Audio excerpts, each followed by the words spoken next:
Hello friends, myself Mahi Singh Rajput and welcome back to my channel GK GS queen. So guys, कैसे हैं आप सब? I hope आप सब लोग अच्छे होंगे। तो फ्रेंड्स, आज फिर से मैं आप लोगों के लिए टॉस का टेस्ट सीरीज 6 लेकर आई हूँ। तो चलिए आज का टेस्ट लगाते हैं। And out of 100 how many marks you achieve, please comment me on comment box.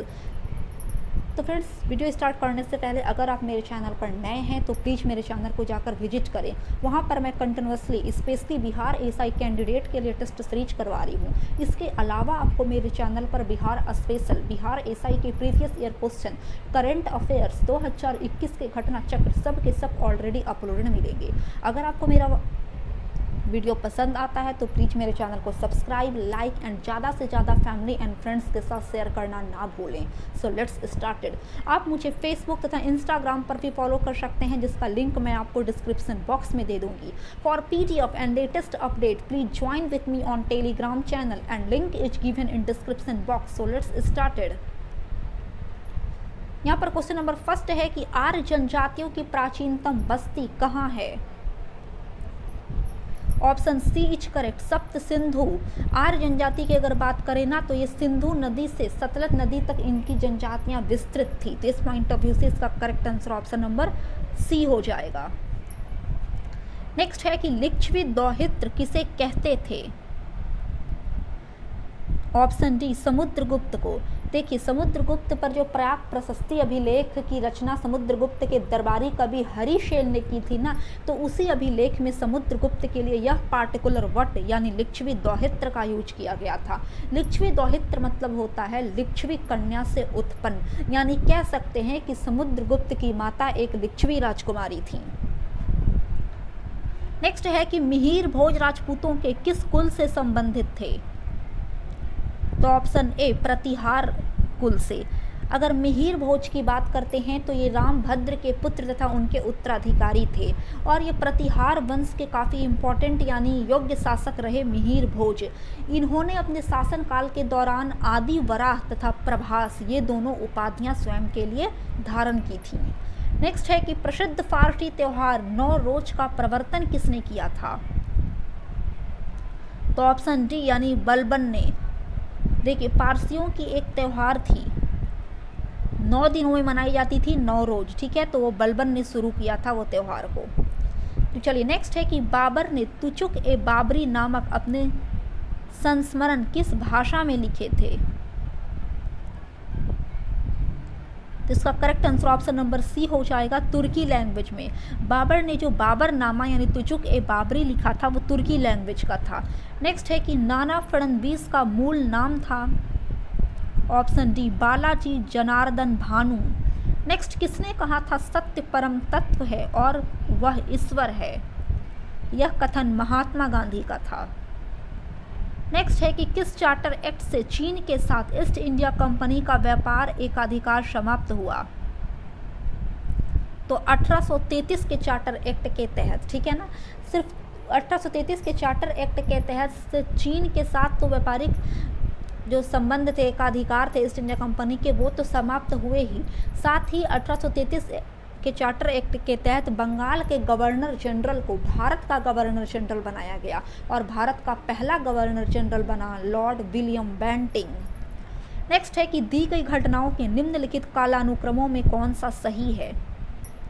Option B सविनय अवज्ञा आंदोलन 1930 में घटित हुआ था। द क्रिप्स मिशन भारत आया था 1942 में, तथा द कैबिनेट मिशन योजना की अगर बात करें तो वो 1946 की थी। तो चलिए नेक्स्ट है कि राष्ट्रीय मानव संग्रहालय कहाँ पर है? ऑप्शन सी ये मध्य प्रदेश के भोपाल में सिचुएटेड है, बट राष्ट्रीय मानव संग्रहालय का नाम बदलकर इंदिरा गांधी राष्ट्रीय मानव संग्रहालय कर दिया गया है। नेक्स्ट है कि हिंद यानी भारत की जनता के संदर्भ में हिंदू शब्द का प्रथम बार प्रयोग किसने किया था? ऑप्शन डी अरबों ने। नेक्स्ट, निम्नलिखित में से कौन सा राजपूत राजा संगीत पर एक पुस्तक के लेखक के रूप में जाना जाता है? तो उस राजपूत राजा का नाम था राणा कुंभा, जो मेवाड़ के सिसोदिया वंश से रिलेटेड था, राणा कुंभा। नेक्स्ट है कि निम्नलिखित में से किसने कहा था ईश्वर की इच्छा थी कि मैं सब धर्मों को एक निगाह से देखूं, इसलिए उसने दूसरी आंख की रोशनी ले ली? ऑप्शन ए महाराजा रंजीत सिंह। अगर महाराजा रंजीत सिंह की बात करते हैं तो इनका जन्म 2 नवंबर 1780 ईस्वी को सुकरचकिया मिसल के मुखिया मान सिंह के घर में हुआ था। नेक्स्ट है कि असम में सर्वप्रथम चाय कंपनी की स्थापना कब हुई थी? 1839 ईस्वी में। और अगर चाय कंपनी की बात करते हैं तो 5 लाख की पूंजी के साथ यह चाय कंपनी इंग्लैंड में स्थापित की गई थी, बट इसका हेडक्वार्टर यानी मुख्यालय असम स्थित हजीरा नाम का क्षेत्र था। और प्रारंभ में भी यह असम की जो चाय कंपनी है आज भी मतलब कार्यरत है। नेक्स्ट है कि नीचे स्वाधीनता संग्रामियों तथा उनके द्वारा प्रारंभ समाचार पत्रों के नाम दिए जा रहे हैं, इनमें से कौन सा जोड़ा गलत है? तो मौलाना अबुल कलाम आजाद ने एक समाचार पत्रिका की शुरुआत की थी जिसका नाम अल हिलाल था, बिल्कुल सही है। Lokmanya Bal Gangadhar Tilak Kesari, Pandit Jawaharlal Nehru National Herald, but Mahatma Gandhi ने द पायनियर समाचार पत्रिका का शुभारंभ नहीं किया था। द पायनियर की शुरुआत 1865 ईस्वी में जॉर्ज एलन नामक व्यक्ति ने की थी। नेक्स्ट है कि राज्यों के किस समूह के साथ नागालैंड की साझी सीमाएं हैं? It's correct answer is option number B यानी अरुणाचल प्रदेश, असम तथा मणिपुर।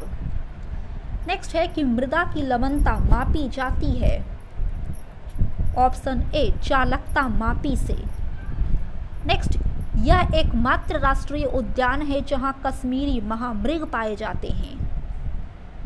तो डाचीगम नेशनल पार्क की अगर बात करें तो जम्मू कश्मीर की राजधानी श्रीनगर से 22 किलोमीटर की दूरी पर सिचुएटेड है डाचीगम नेशनल पार्क, जहां पर अगर हम लोग बात करें महामृग तो वो पाए जाते हैं। नेक्स्ट है कि Visvesvaraya iron and steel limited स्थित है भद्रावती में। यह कर्नाटक के शिमोगा जिले में भद्रावती नदी के तट पर सिचुएटेड है Visvesvaraya iron and steel limited. Next, HBJ pipeline वहन करती है प्राकृतिक गैस, नेचुरल गैस। अगर HBJ पाइपलाइन की बात करें तो ये भारत का पहला पाइपलाइन है जिसे 1986 ईस्वी में उत्तर प्रदेश में स्थित उर्वरक संयंत्रों को गैसों की आपूर्ति के उद्देश्य से गेल इंडिया लिमिटेड द्वारा शुरू किया गया था।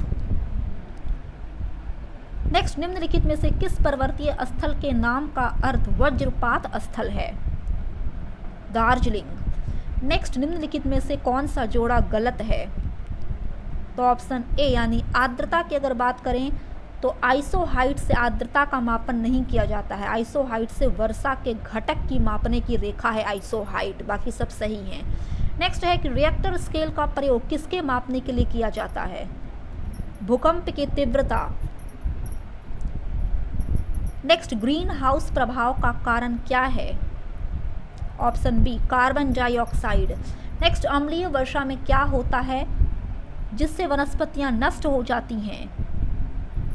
तो देखिए, अगर एसिड रेन की बात करें ना तो एसिड रेन में सल्फर डाइऑक्साइड और नाइट्रोजन ऑक्साइड उत्सर्जित होता है, तो उसी के उत्सर्जन होने के कारण एटमॉस्फेयर में जल कणों से रिएक्शन करके सल्फ्यूरिक एसिड और नाइट्रिक एसिड एसिड रेन उत्पन्न करती है। तो इसका correct answer option number D हो जाएगा यानी H2SO4 सल्फ्यूरिक एसिड।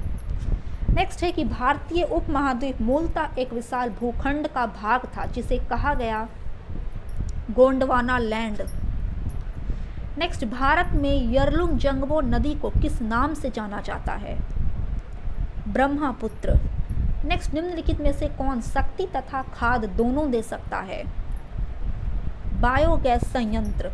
नेक्स्ट, एक 5.5% की डिस्काउंट के साथ 5871 ईस्वी में बेची जाती है तो उसका मूल्य ज्ञात कीजिए। यहाँ पर मार्क प्राइस आपको निकालने के लिए बोल रहा है यानी अंकित मूल्य, तो काफ़ी इजी क्वेश्चन है मार्क प्राइस निकालने के लिए। 5871 डिवाइडेड बाई 5% की छूट यानी 95 इंटू 100, इसको सॉल्व कीजिए और इसका करेक्ट आंसर आ जाएगा 6180 रुपया। नेक्स्ट है कि भारतीय संविधान की प्रस्तावना में निम्नलिखित में से किस अभिव्यक्ति का प्रयोग नहीं किया गया है? तो ऑप्शन डी संघीय वर्ड का कहीं पर भी यूज भारतीय प्रस्तावना में नहीं किया गया है। भारतीय प्रस्तावना तो छोड़िए, इंडियन कॉन्स्टिट्यूशन में ही कहीं पर भी संघीय वर्ड का यूज नहीं किया गया है। नेक्स्ट है कि भारत में कौन सी संस्था प्रत्यक्ष लोकतंत्र का उदाहरण प्रस्तुत करती है? ग्राम सभा। नेक्स्ट, अल्पसंख्यकों के हितों की सुरक्षा पर किस अनुच्छेद में विचार किया गया है? आर्टिकल 29, देखिए अल्पसंख्यक को अपनी आर्टिकल 29 में यह वर्णित है कि जो अल्पसंख्यक होते हैं ना, उनको अपनी भाषा और संस्कृति की सुरक्षा के लिए शिक्षण संस्थान खोलने का अधिकार प्रदान किया गया है। नेक्स्ट है कि लोकसभा में किसी विधेयक को धन विधेयक के रूप में प्रमाणित कौन करता है? तो यह काम लोकसभा अध्यक्ष यानी स्पीकर का है। नेक्स्ट है कि किस राज्य विधानसभा में सदस्यों की अधिकतम संख्या है? तो सबसे ज़्यादा उत्तर प्रदेश में है और यहाँ पर राज्य के विधानसभा की सीट 404 हैं, जिसमें से 403 निर्वाचित सदस्य हैं, वहीं एक सदस्य को राज्यपाल मनोनीत करते हैं। अगर महाराष्ट्र की बात करें तो महाराष्ट्र में 288 सीट हैं, पश्चिम बंगाल में 294, आंध्र प्रदेश में 175 सीट हैं। वहीं अगर हम लोग अपने बिहार स्टेट की बात करते हैं तो इसमें 243 सीट हैं। नेक्स्ट है कि 1935 ईस्वी के अधिनियम द्वारा स्थापित संघ में अवशेष शक्तियां किसको दी गई थीं? गवर्नर जनरल को। नेक्स्ट, यदि एक वृत्त यानी सर्कल को 6 बराबर भागों में बांटा जाता है तो बने हुए प्रत्येक कोण की मेजरमेंट क्या होगी? तो देखिए, अगर एक सर्कल की बात करते हैं तो वो पूरा 360 डिग्री तय करता है। तो यहाँ पर 6 बराबर भाग है, यानी 6x = 360 डिग्री, जिसमें से x का वैल्यू 60 डिग्री हो जाएगा। तो इसका correct answer option number B है। तो चलिए नेक्स्ट है कि लिखित संविधान का प्रारंभ किस देश से हुआ? ऑप्शन डी, अमेरिका से। नेक्स्ट, भारत के संदर्भ में निम्न में से कौन धर्मनिरपेक्ष शब्द का सही भाव व्यक्त करता है? ऑप्शन डी, भारत में राज्य का कोई आध्यात्मिक धर्म नहीं है, यानी पार्टिकुलर कंट्री, भारत देश का कोई धर्म नहीं है। यहाँ पर विभिन्न विभिन्न संप्रदाय और धर्म के लोग निवास करते हैं। नेक्स्ट है कि भारतीय संविधान के निम्नलिखित अनुच्छेदों में से कौन विधायिका सत्ता पर पूर्ण नियंत्रण लगता है? Option A, article 14। नेक्स्ट, भारतीय संविधान के आर्टिकल 25 में प्रयुक्त हिंदू शब्द किसे सम्मिलित नहीं करता है? तो हिंदू शब्द बौद्ध, जैन और सिखों को सम्मिलित करता है, पारसियों को सम्मिलित नहीं करता है। तो चलिए नेक्स्ट है कि यदि कोई देश उपभोक्ता वस्तुओं को छोड़कर और कोई उत्पादन नहीं करता है तो वह शीघ्र ही गरीब बन जाएगा यदि उसका विदेशी व्यापार नहीं होगा। तो नेक्स्ट है कि विदेशी मुद्रा दर का अर्थ वह दर है जिस पर एक देश की मुद्रा का व्यापार किया जाता है। विदेशी मुद्रा बाजार में किसी अन्य देश की मुद्रा के लिए। नेक्स्ट, 1 रुपये के नोट पर किसके हस्ताक्षर होते हैं? ऑप्शन ए, वित्त मंत्रालय के सचिव के। हालांकि 1 रुपये के नोट और सिक्के को छोड़कर बाकी जितने भी हस्ताक्षर किए जाते हैं वो आरबीआई गवर्नर के हस्ताक्षर उस पर होते हैं। नेक्स्ट है कि शब्द हस्तक्षेप अर्थव्यवस्था के किस रूप के साथ संबंधित है? ऑप्शन ए, पूंजीवादी अर्थव्यवस्था। नेक्स्ट, निम्नलिखित में से किसको आधारिक संरचना क्षेत्र में शामिल नहीं किया जाता? खाद्य उत्पादन को। देखिए, आधारिक संरचना क्षेत्र में विद्युत उत्पादन, सड़कों का निर्माण तथा हवाई अड्डों का प्रसार इंक्लूड किया जाता है, बट खाद्य उत्पादन को आधारिक संरचना क्षेत्र में इंक्लूड नहीं किया जाता है। खाद्य उत्पादन फर्स्ट सेक्टर यानी प्राथमिक क्षेत्र में उत्पादित होता है। नेक्स्ट है कि निम्नलिखित में से वस्तुओं का कौन सा जोड़ा निकट स्थानापन्न है? अब जानेंगे कि स्थानापन्न किसे कहते हैं। तो मतलब कि स्थानापन्न मतलब होता है ना फ्रेंड कि एक के स्थान पर दूसरा का यूज किया जा सकता है, ऐसा कंडीशन को स्थानापन्न कहते हैं। तो ऑप्शन सी यहाँ पर देख लीजिए कि अगर आपको चाय नहीं मिला तो किसी कंडीशन पर आप कॉफ़ी भी पी सकते हैं, अगर कॉफ़ी नहीं मिला तो चाय भी पी सकते हैं, तो इसी को ये स्थानापन्न कहते हैं। बट दूध और शक्कर और चाय, कॉफ़ी और बिस्कुट एक दूसरे से अलग हैं, यह स्थानापन्न नहीं है। नेक्स्ट यदि 3 संख्या 3:2:1 के रेशियो में है तो उनके योग का आधा 36 है, तो सबसे छोटी संख्याओं का वर्ग क्या होगा? काफ़ी इजी क्वेश्चन है, करेक्ट आंसर इसका 144 आएगा।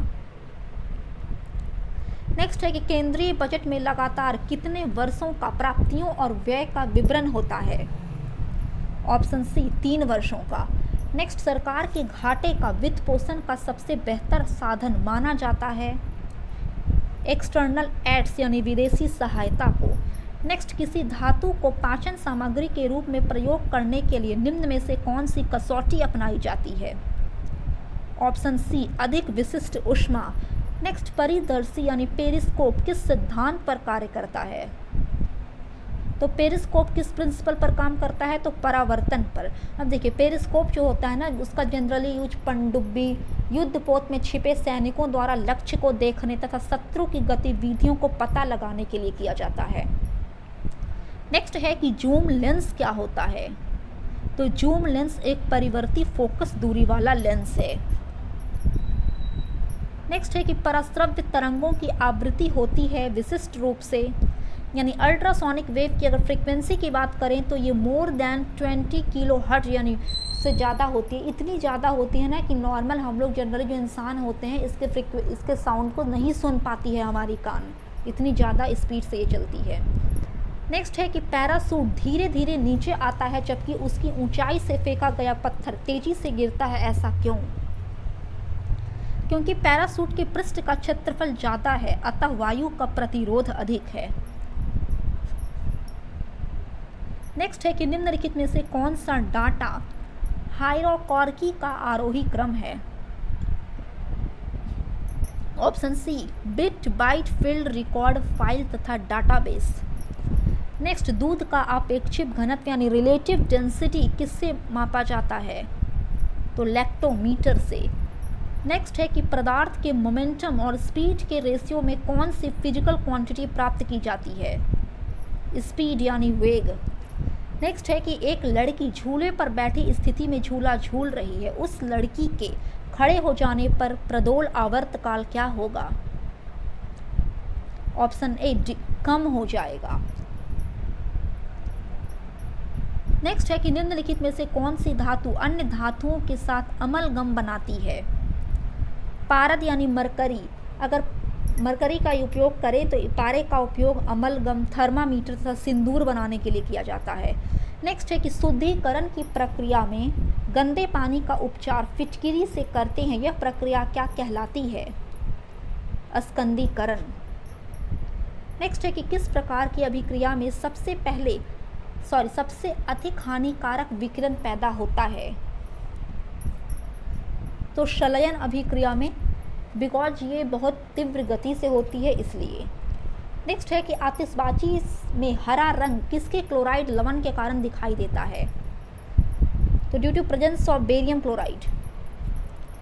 नेक्स्ट है कि मोमबत्ती का जलना दहन है, ऑप्शन डी ऊष्माक्षेपी अभिक्रिया का। नेक्स्ट है कि निम्नलिखित में से कौन सा एक खून का तत्व नहीं है, option D plasma. Next, smog का निर्माण होता है स्मोक और फॉग से। इनमें से कौन सा रोग मच्छरों से होने वाला रोग नहीं है, तो डेंगू बुखार, मलेरिया, फाइलेरिया ये सब मच्छरों से होता है, बट घेंघा जो रोग होती है ना, due to lackness of vitamin D iodine की कमी से घेंघा रोग होता है, ना कि मच्छरों के काटने से। नेक्स्ट है कि अल्जाइमर रोग में मानव शरीर का कौन सा अंग इफेक्ट होता है, ऑप्शन बी मस्तिष्क। अल्जाइमर की अगर बात करें ना तो जनरली ये ओल्ड एज के दरमियान होता है, जिसमें जो बूढ़े व्यक्ति लोग होते हैं वो अपनी याददाश्त खो देते हैं।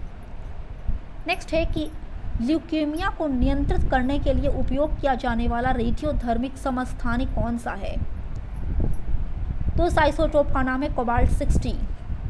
नेक्स्ट, निम्नलिखित में से किस भारी धातु की विषाक्तता यकृत यानी लीवर सिरोसिस पैदा करती है, ऑप्शन ए कॉपर। नेक्स्ट, ओडेंटोलॉजी विज्ञान की एक शाखा है, इसका संबंध किसके अध्ययन से है, दंत। नेक्स्ट है कि निम्न में से कौन सा दोनों बहिस्रावी ग्रंथि और अंतःस्रावी ग्रंथि के रूप में व्यवहार नहीं करता, तो ऑप्शन ए यानी पिट्यूटरी ग्लैंड की अगर बात करते हैं, जो शरीर की सबसे छोटी ग्रंथि होती है और इसे मास्टर ग्रंथि भी कहते हैं। तो चलिए, नेक्स्ट है कि कॉकरोच जल में जीवित नहीं रह सकता क्योंकि उसका श्वसन अंग है, ऑप्शन बी वातक यानी ट्रैकिया। और कॉकरोच की अगर बात करें तो इसमें 10 जोड़े श्वास के रंध्र पाए जाते हैं कॉकरोच में। नेक्स्ट, एक आयत की लंबाई उसकी चौड़ाई से 24 सेंटीमीटर अधिक है, यदि रेक्टेंगल का पेरीमीटर 112 सेंटीमीटर है तो उसकी लेंथ ज्ञात कीजिए। देखिए ब्रेथ यहाँ पर x मान लीजिएगा और लेंथ चूंकि x + 24 हो जाएगा तो पेरीमीटर का फॉर्मूला पुट करके निकाल दीजिएगा। इसका correct answer option number A हो जाएगा, यानी 40 सेंटीमीटर। नेक्स्ट, वे पादप जो केवल प्रकाश में भली भांति बढ़ते हैं वे क्या कहलाते हैं?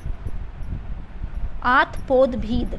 नेक्स्ट, सैक यानी लाइकेन है सहजीवी। नेक्स्ट, निम्न युग्मों में से कौन सही सुमेलित नहीं है? तो ऑप्शन ए यानी वाल्मीकि नगर राष्ट्रीय उद्यान सहरसा में नहीं है, बल्कि ये बिहार के पश्चिम चंपारण जिले में सिचुएटेड है। नेक्स्ट है कि पी तथा क्यू की वर्तमान आयु का रेशियो 4:5 है। 4 वर्ष के बाद क्यू पी से 8 वर्ष अधिक उम्र का होगा तो पी की प्रेजेंट एज बताना है। ये टाइम और एज से यहाँ पर क्वेश्चन दिया गया है, तो इसका करेक्ट आंसर सॉल्व करने पर 32 ईयर आएगा। नेक्स्ट है कि प्रोफेसर पीसी महालनोबिस पुरस्कार से किसे सम्मानित किया गया है? तो रघुराम राजन को, जो आरबीआई के पूर्व गवर्नर रह चुके हैं। नेक्स्ट है कि इंस्टाग्राम पर 20 करोड़ फॉलोअर्स के साथ दुनिया के पहले व्यक्ति कौन बन गए हैं? ऑप्शन ए क्रिस्टियानो रोनाल्डो। नेक्स्ट, इंटरनेट के पत्ते में पद HTTP का सही विस्तृत रूप है hyper text transfer protocol. Next, प्रथम एशियाई खेल का आयोजन कहाँ हुआ था? तो ये न्यू दिल्ली में हुआ था 1951 ईस्वी में। नेक्स्ट, अंतर्राष्ट्रीय T20 क्रिकेट में सबसे ज़्यादा मेडल ओवर फेंकने वाले विश्व के पहले गेंदबाज कौन बने हैं? जसप्रीत बुमराह। नेक्स्ट, केंद्रीय आलू प्रौद्योगिकी अनुसंधान संस्थान कहाँ सिचुएटेड है? शिमला में। नेक्स्ट है कि आर्थिक समीक्षा 2019-20 में एक आदमी द्वारा पौष्टिक थाली के लिए किए जाने वाले खर्च की समीक्षा करने के लिए भारत में भोजन की थाली की अर्थशास्त्र किस नाम से दर्शाया गया है? Option B thalinomics. नेक्स्ट है कि चौधरी चरण सिंह के जन्म दिवस के उपलक्ष्य में किसान दिवस किस दिन मनाया जाता है? ऑप्शन सी 23 दिसंबर। नेक्स्ट, भारत और बांग्लादेश के मध्य फरवरी 2020 में किस नाम से संयुक्त सैन्याभ्यास संपन्न हुआ? Option A Sampriti 9। नेक्स्ट, संयुक्त राष्ट्र के विश्व प्रसन्नता सूचकांक 2020 में भारत का रैंक कौन सा है? ऑप्शन सी 144वां पोजीशन पर हमारा इंडिया सिचुएटेड है। नेक्स्ट है कि निम्नलिखित में से किस केंद्रीय मंत्री के पद पर कभी भी पूर्णकालिका महिला मंत्री पदासीन नहीं रहीं? ऑप्शन बी गृह मंत्री। नेक्स्ट है कि हाल ही में अंतर्राष्ट्रीय युवा दिवस मनाया गया, यह दिवस मनाया जाता है। ऑप्शन डी 12 अगस्त को। तो चलिए आगे बढ़ रहे हैं 90 की तरफ कि हाल ही में किस राज्य ने आदिवासी क्षेत्रों के उत्थान हेतु इंदिरा वन मितान योजना शुरू करने की फैसला की है? यह छत्तीसगढ़ सरकार की पहल है। नेक्स्ट है कि the free voice on democracy culture and the nation नामक पुस्तक के लेखक हैं? Option B Ravish Kumar. Next है कि खेल के क्षेत्र में दिया जाने वाला देश का सर्वोच्च सम्मान है? ऑप्शन ए राजीव गांधी खेल रत्न पुरस्कार। नेक्स्ट है कि हाल ही में किस अरब देश ने पाकिस्तान को निर्यात रोकने की आधिकारिक पुष्टि की है? Option B is correct Saudi Arabia. Next है कि यूरोपीय परिषद ईसी के अध्यक्ष निम्न में से कौन एक हैं? Option A Christine Lagarde. Next, हाल ही में स्काई रूट एरोस्पेस ने अपर स्टेज रॉकेट इंजन का सफल परीक्षण किया है। स्काई रूट एरोस्पेस द्वारा इसे क्या नाम दिया गया है? Option B Raman. नेक्स्ट है कि निम्नलिखित में से किस देश से भारत के वस्तुगत आयात सर्वाधिक रहते हैं? चाइना से। नेक्स्ट, हाल ही में सरकार द्वारा पारदर्शी कराधान ईमानदार का सम्मान प्लेटफॉर्म लॉन्च किया गया है। इस प्लेटफॉर्म में समाहित है सभी फैसलेट असेसमेंट, फैसलेट अपील एंड करदाता चार्टर। नेक्स्ट है कि प्रधानमंत्री नरेंद्र मोदी द्वारा निम्नलिखित में से किसकी अध्यक्षता में कृषि में सुधार तथा किसानों की आय में वृद्धि हेतु सुझाव देने के लिए मुख्यमंत्रियों के एक उच्चाधिकारी समिति का गठन जुलाई 2019 में किया गया? ऑप्शन डी देवेंद्र फडणवीस मुख्यमंत्री महाराष्ट्र। हालांकि महाराष्ट्र में हुआ था, उस समय वहाँ के मुख्यमंत्री देवेंद्र फडणवीस थे, लेकिन प्रेजेंट टाइम की अगर बात करें तो उनको वहाँ के मुख्यमंत्री उद्धव ठाकरे जी बन गए हैं। नेक्स्ट है कि हाल ही में किस राज्य के मुख्यमंत्री ने इम्यूनिटी बढ़ाने वाले हिम हल्दी दूध को लॉन्च किया है? ऑप्शन सी हिमाचल प्रदेश। और हिम हल्दी दूध की अगर बात करें तो इसकी शुरुआत जो है ना वो पंजाब यूनिवर्सिटी पटियाला ने किया है। नेक्स्ट है कि हाल ही में जारी फॉर्च्यून ग्लोबल 500 लिस्ट में किस भारतीय कंपनी ने 96वां स्थान प्राप्त कर शीर्ष 100 में जगह बनाई है? Option A Reliance industries limited ने। तो फ्रेंड्स ये था आज का 100 क्वेश्चंस का एक सेट। मुझे कमेंट के जरिए जरूर बतलाइएगा कि आपने कितना मार्क्स अचीव किया। तब तक के लिए जय हिंद, जय भारत।